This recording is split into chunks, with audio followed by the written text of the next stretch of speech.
K-팝 데몬헌터스가 해외에서 뜨거운 화제가 되면서 실제 모델 가수를 둘러싸고 재미있는 논쟁이 벌어지고 있습니다. 한때 이효리가 큰 화제가 되더니 갑자기 SES의 바다가 급부상하고 있습니다. 여기에 한국의 젊은 세대들도 잘 모르는 이 박사까지 화제가 되면서 이 박사 노래가 차트에 올라오고 있습니다. 가장 흥미로운 건 바로 셀린이라는 캐릭터를 둘러싼 논쟁인데요. 해외 팬들은 처음에 이 캐릭터가 이효리를 모델로 했다고 생각했습니다. 왜냐하면 셀린이 제주도에 살고 있는 전직 아이돌이라는 설정 때문이었거든요. 해외에서는 이효리가 아직도 제주도에 거주하면서 은퇴 이후 삶을 살고 있는 것으로 알고 있기도 합니다. 하지만 여기서 반전이 나타났습니다. 한국 팬들이 해외 팬들에게 설명하기 시작한 거예요. 셀린의 성격을 자세히 분석해보면 이효리와는 완전히 정반대라는 점을 지적했습니다. 셀린은 자신의 결점을 숨기고 완벽한 모습만을 드러내야 한다는 완벽주의적 성향을 가지고 있는데, 이는 솔직하고 자연스러운 모습으로 실수나 허점에 개의치 않는 것으로 유명한 이효리와는 상극이라는 지적을 해준 것입니다. 그러면서 한국 팬들은 바로 SES의 바다가 실제 모델일 가능성이 높다는 거였어요. 우선 셀린이 활동했던 그룹의 이름이 솔라이트 시스터즈인데 앞 글자를 따면 SLS가 됩니다. 이게 SES와 유사한 형태라는 거죠. 더 놀라운 건 성격적 특징까지 일치한다는 점입니다. 바다는 SES의 리더로서 항상 공동체에 민폐를 끼치지 않을지 우려하고 언행 하나하나에도 극도로 신중한 스타일로 유명했거든요. 이는 셀린의 캐릭터와 정확히 일치하는 부분입니다. 외모적으로도 바다와 가장 흡사하다는 분석이 나왔고요. 해외 팬들은 이런 한국 팬들의 분석에 완전히 집중하면서 큰 화제가 되었습니다. 단순히 거주지만 보고 이효리라고 생각했던 자신들의 추측이 잘못되었다는 의견이 바로 확산이 되었습니다. 특히 K-팝의 역사와 1세대 걸그룹에 대한 깊이 있는 지식 없이는 알 수 없는 부분이라며 한국 팬들의 분석력에 감탄했다고 합니다. 이런 논쟁이 커져가면서 제작진도 의견을 보탰습니다. 제작진은 여러 캐릭터에서 모티브를 땄다고 밝혔는데, 이는 단순히 한 명의 실제 인물을 모델로 한 게 아니라 여러 아이돌의 특징을 조합했다는 의미로 설명해 준 것입니다. 이런 논쟁은 다른 캐릭터들에게도 확산되었습니다. 헌트릭스의 주인공들인 미라, 조이, 루미는 각각 어떤 실제 K-팝 아이돌을 모델로 했는지에 대한 추측이 이어졌고요. 제작진이 공식적으로 밝힌 바에 따르면 이들은 있지, 블랙핑크, 트와이스 같은 걸그룹에서 영감을 받았다고 합니다. 특히 미라 캐릭터는 한국 모델 안소연에서 영감을 받았다고 공식 발표되었는데, 이 역시 해외 팬들에게는 새로운 발견이었습니다. K-팝뿐만 아니라 한국의 패션 모델까지 참고했다는 점에서 제작진의 한국 대중문화에 대한 깊이 있는 이해를 보여주는 대목이라고 평가받고 있어요.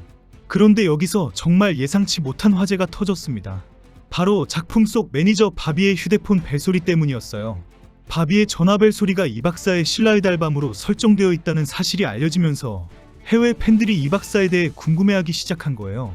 해외 팬들은 왜 하필 이 박사의 신라의 달밤이 벨소리로 사용되었을까라며 의문을 표했고, 한국 팬들이 이 박사에 대해 설명해주면서 또 다른 문화적 탐구가 시작되었습니다.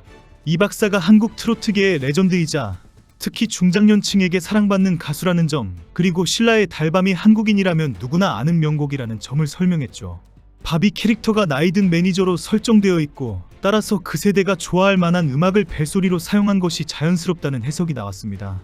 이는 단순한 배경음악이 아니라 캐릭터의 나이대와 취향을 보여주는 세심한 연출이라는 평가를 받았어요. 해외 팬들은 이런 디테일에 완전히 매료되었습니다. 서구의 애니메이션에서는 찾아보기 힘든 문화적 깊이와 세심함이라고 평가했거든요. 단순히 K-팝만을 다룬 게 아니라 한국의 다양한 음악 장르와 세대별 문화까지 반영했다는 점에서 작품의 완성도를 높이 평가했습니다. 이 과정에서 해외 팬들은 이 박사의 다른 곡들도 찾아 들으며 한국 트로트에 대한 관심을 보이기 시작했어요. 신라의 달밤뿐만 아니라 비 내리는 영동교, 우러라, 열풍아 같은 대표곡들도 해외 유튜브에서 조회수가 늘고 있다고 합니다. 한편 작품 속에서 헌트릭스와 대립하는 악역 그룹인 사자보이즈에 대한 논쟁도 뜨거웠습니다. 해외 팬들은 사자보이즈가 어떤 실제 보이그룹을 모델로 했는지 추측하기 시작했는데, 여기서도 한국 팬들의 분석이 빛을 발했어요.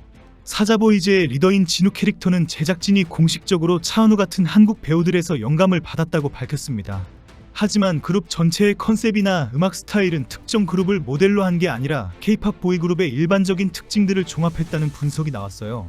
이런 캐릭터 분석 논쟁은 단순한 추측 게임을 넘어서 한국 대중문화에 대한 깊이 있는 탐구로 발전했습니다. 해외 팬들은 1세대부터 4세대까지 K-팝의 역사를 공부하기 시작했고, 각 세대별 대표 그룹들의 특징과 영향력에 대해 토론하며 더욱 깊은 이해를 갖게 되었어요. 특히 SES와 바다에 대한 관심이 폭발적으로 증가했습니다. 해외 팬들은 SES의 대표곡들을 찾아 들으며 1세대 K-팝의 매력에 빠졌다고 하더라고요.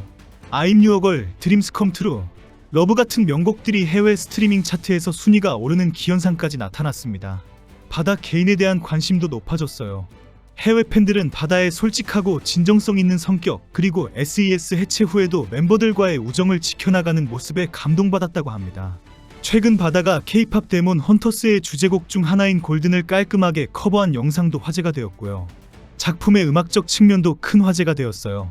K-팝 데몬 헌터스의 사운드 트랙에는 실제로 트와이스의 멤버들이 참여한 곡도 있고 BTS, 블랙핑크, 투모로우바이투게더와 작업한 경험이 있는 그래미 수상 프로듀서들이 참여했다고 합니다. 이런 정보들이 알려지면서 해외 팬들의 기대감은 더욱 높아졌어요. 제작진의 K-팝에 대한 이해도도 놀라운 수준이었습니다. 단순히 표면적인 요소만 가져온 게 아니라 K-팝 팬덤 문화, 아이돌 연습생 시스템, 그리고 한국의 샤머니즘과 전통 문화까지 깊이 있게 다뤘거든요. 마기강 감독은 인터뷰에서 한국 문화의 샤먼, 여성들이 노래와 춤으로 마을과 공동체를 보호했던 역사에서 영감을 받았다고 밝혔습니다. 이런 문화적 깊이는 해외 관객들에게 단순한 엔터테인먼트를 넘어선 교육적 가치까지 제공했어요. K-팝이라는 현대적 현상이 사실은 한국의 깊은 전통 문화와 연결되어 있다는 점을 이해하게 된 거죠. 캐릭터들의 성격 설정도 실제 K-팝 아이돌들의 다양한 면모를 잘 반영했다는 평가를 받았습니다. 완벽해 보이지만 실제로는 고민과 두려움을 가진 인간적인 모습, 팬들을 위해 자신을 희생하는 모습, 그리고 동료들과의 깊은 유대감 등이 현실적으로 그려졌어요. 특히 바비 매니저 캐릭터는 해외 팬들에게 큰 호응을 얻었습니다.